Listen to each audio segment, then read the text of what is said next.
Hello दोस्तों, आप सभी का स्वागत है हमारे यूट्यूब चैनल कविंदर भैया पर। तो दोस्तों, आज हम लोग कक्षा 8 हिंदी प्रज्ञा यूपी बोर्ड पाठ 20 को पढ़ेंगे। हमारे पाठ का नाम है झांसी की रानी।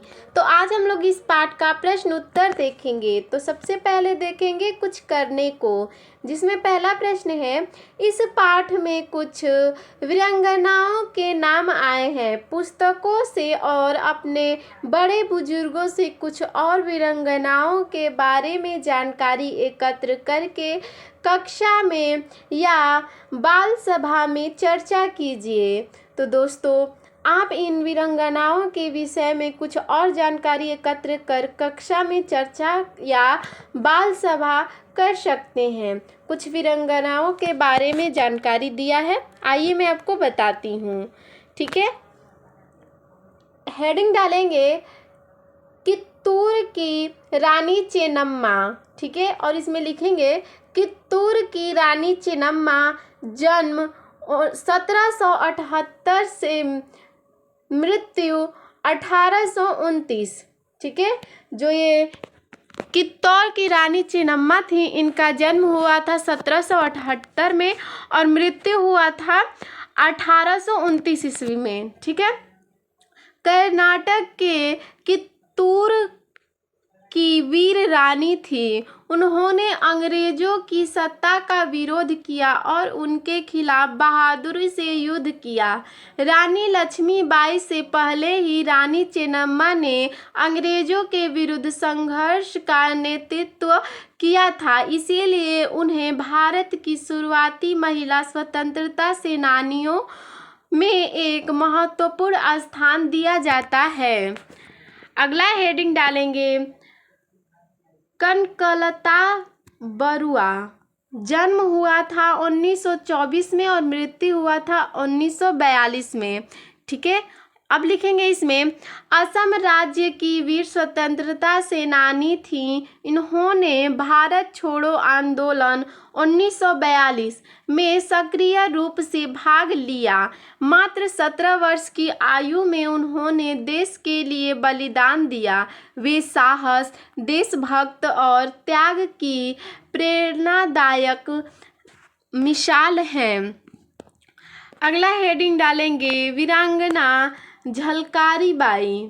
ठीक है, और इसमें लिखेंगे झांसी की रानी लक्ष्मीबाई की वीर सेनानी थी। उनका जन्म 22 नवंबर 1830 को झांसी के पास भोजला गांव में हुआ था।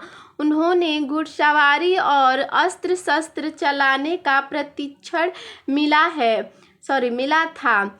1857 में स्वतंत्रता संग्राम में उन्होंने अदम्य साहस से अंग्रेजों का सामना किया और रानी लक्ष्मीबाई का रूप धारण कर अंग्रेजों को भ्रमित किया।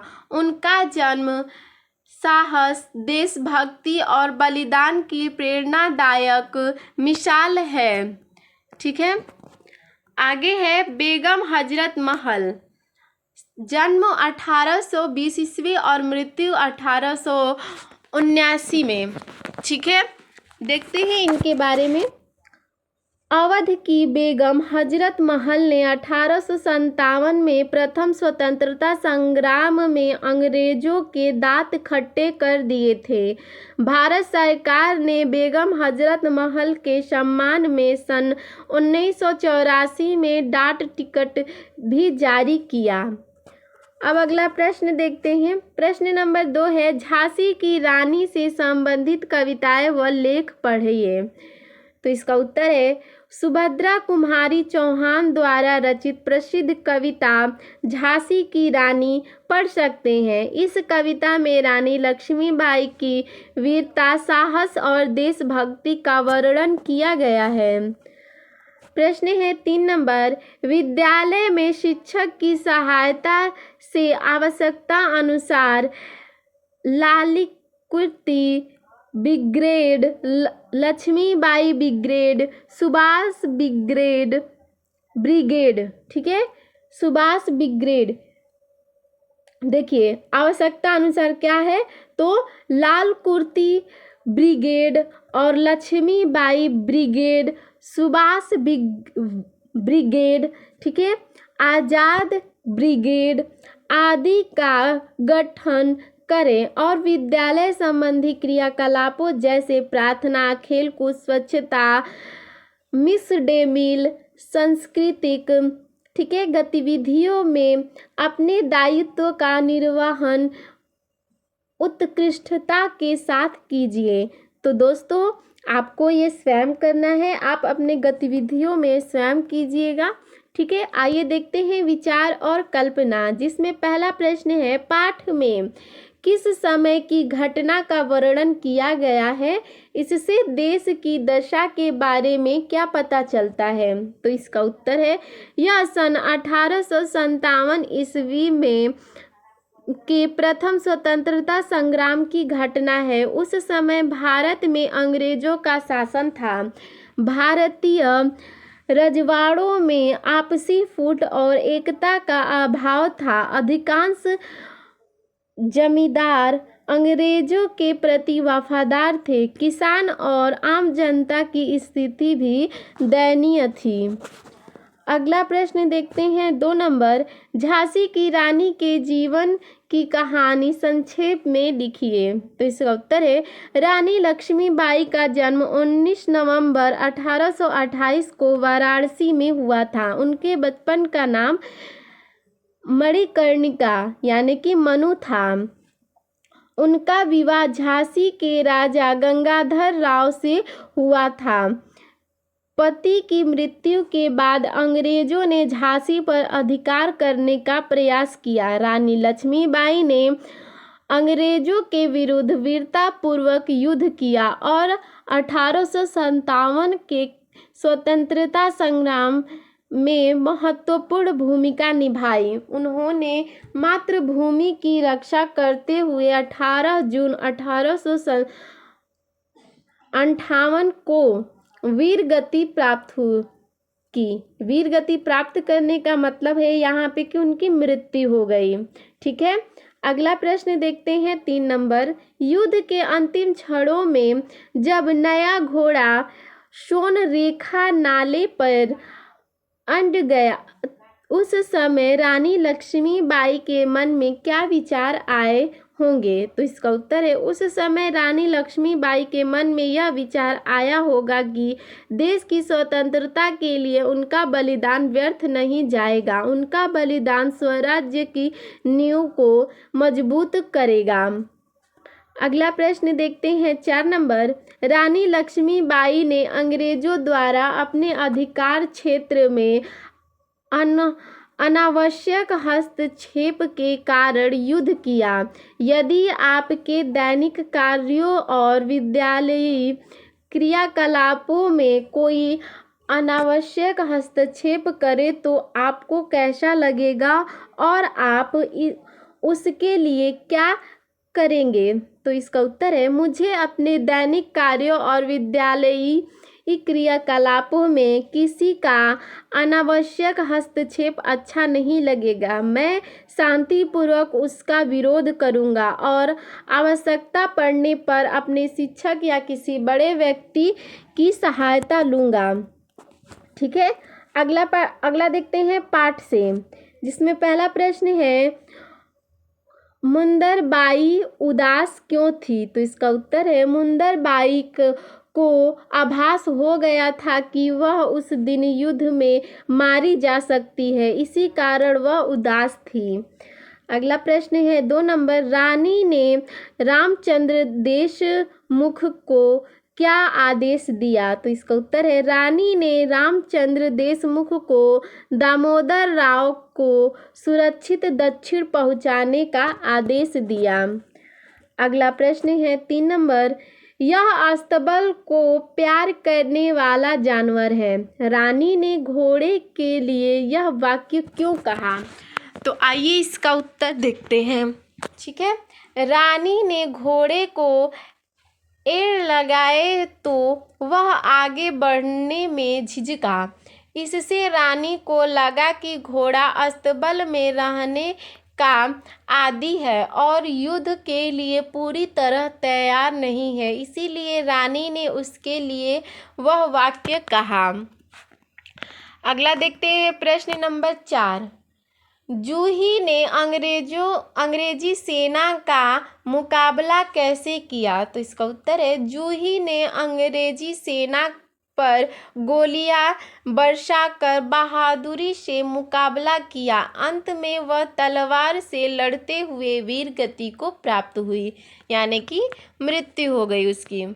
ठीक है, अगला प्रश्न देखते हैं 5 नंबर। अंग्रेज जनरल ने रानी से युद्ध के लिए क्या योजना बनाई? तो इसका उत्तर है अंग्रेज जनरल ने पैदल पलटन को पूर्व और दक्षिण की बिहड़ों में छिपा दिया तथा हुजर सवारों द्वारा कई दिशाओं से आक्रमण करने की योजना बनाई। अगला देखते हैं प्रश्न नंबर 6। अंतिम समय में रानी वीरगति को कैसे प्राप्त हुई? तो इसका उत्तर है रानी का घोड़ा नाले के पास अड़ गया, जिसके कारण रानी नाला पार नहीं कर सकी और अंत में वीरगति को प्राप्त हो गई। अगला प्रश्न देखते हैं 7 नंबर। नीचे दिए गए वाक्यों में रिक्त स्थानों के कोष्ठक में दिए गए उपयुक्त शब्दों की सहायता से पूरा कीजिए। चलिए देखते हैं। क नंबर है मेरी देह को खाली स्थान छूने न पाए। खाली स्थान पे भरेंगे अंग्रेज सैनिक। ख नंबर है प्रश्न की लाल कुर्ती सैनिक खाली स्थान रक्षा कर रहे थे, तो रिक्त स्थान यानी खाली स्थान पे भरेंगे रानी की। ग नंबर है दामोदर राव रानी का खाली स्थान पुत्र था, तो खाली स्थान पे भरेंगे दत्तक। अगला है अंग्रेजों से युद्ध में खाली स्थान रानी का साथ दे रहे थे, तो खाली स्थान पे भरेंगे तात्या और राजपूत। ठीक है, अब देखते हैं भाषा की बात, जिसमें पहला प्रश्न है निम्नलिखित शब्दों में विलोमार्थक लिखिए। ठीक है, विलोम का अर्थ लिखना है, जैसे कि अंतिम का प्रथम, ठीक है, सुरक्षित का असुरक्षित, सूर्यास्त का सूर्योदय और विलंब का शीघ्र। ठीक है, अब देखते हैं अगला प्रश्न 2 नंबर। निम्नलिखित शब्दों का अर्थ लिखकर अपने वाक्यों में प्रयोग कीजिए, जैसे कि दिया है आसमान, कुमुक, अवशिष्ट, नगण्य और प्रोत्साहन। तो आइए देखते हैं इसका अर्थ और वाक्य में प्रयोग। ठीक है, आसमान का हो जाएगा आकाश, वाक्य में प्रयोग होगा आसमान में बादल छाए हुए हैं। अगला है कुमुक, इसका अर्थ होता है सहायता के लिए भेजी गई सेना, वाक्य है सैनिकों की कुमुक समय पर पहुंच गई। अवशिष्ट यानी कि बच गया, इसका वाक्य प्रयोग है भोजन का अवशिष्ट भाग गरीबों में बांट दिया गया। ठीक है, अगला है नगण्य, इसका अर्थ होता है बहुत कम या जिसका कोई महत्व न हो, इसका वाक्य प्रयोग होगा इस कार्य में होने वाला खर्च नगण्य है। प्रोत्साहन, इसका अर्थ होता है उत्साह बढ़ाना या हौसला बढ़ाना, वाक्य प्रयोग है शिक्षक ने अच्छे कार्य के लिए विद्यार्थियों का उत्साहन दिया। ठीक है, अब देखते हैं अगला प्रश्न। निम्नलिखित वाक्यों को सरल वाक्यों में बदलिए, जैसे कि कुछ प्रश्न दिए गए हैं, चलिए देखते हैं। जैसे कि रघुनाथ फुर्ती से घोड़े से उतार और अपना साफा फाड़ा। ठीक है, तो इसको अच्छे से देखेंगे, पहले प्रश्नों को देखते हैं। घोड़े पर इनको होशियारी के साथ रखा और बाबा गंगादास की कुटी पर चलो। मुझे संदेह हो गया था कि ग्वालियर कुछ गड़बड़ी करेंगे। रानी ने कहा कि यदि मैं मारी जाऊं तो दामोदर को सुरक्षित दक्षिण पहुंचा देना। आइए इसको देखते हैं सरल वाक्यों में कैसे। ठीक है, रघुनाथ फुर्ती से घोड़े से उतरकर अपना साफा फाड़ा। इनको घोड़े पर होशियारी के साथ रखकर बाबा गंगादास की कुटी पर चलो। मुझे ग्वालियरी के कुछ गड़बड़ करने का संदेह हो गया था। रानी ने दामोदर की मृत्यु पर सुरक्षित दक्षिण पहुंचाने को कहा। ठीक है, अब देखते हैं 4 नंबर प्रश्न। निम्नलिखित शब्दों में क्रम से इत, आई, मान और ई प्रत्यय लगे हैं, जैसे कि सुरक्षित, पेशवाई, भासमान, कमजोरी। इन प्रत्ययों के युक्त अन्य शब्द इस पाठ से चुनिए, जैसे कि चिंतित, चतुराई, प्रकाशमान, अवधि। ठीक है, तो दोस्तों इसमें इतना ही प्रश्न उत्तर था। अगर आप और वीडियो देखना चाहते हैं तो आप हमारे डिस्क्रिप्शन में जाकर प्लेलिस्ट में सारे वीडियो देख सकते हैं।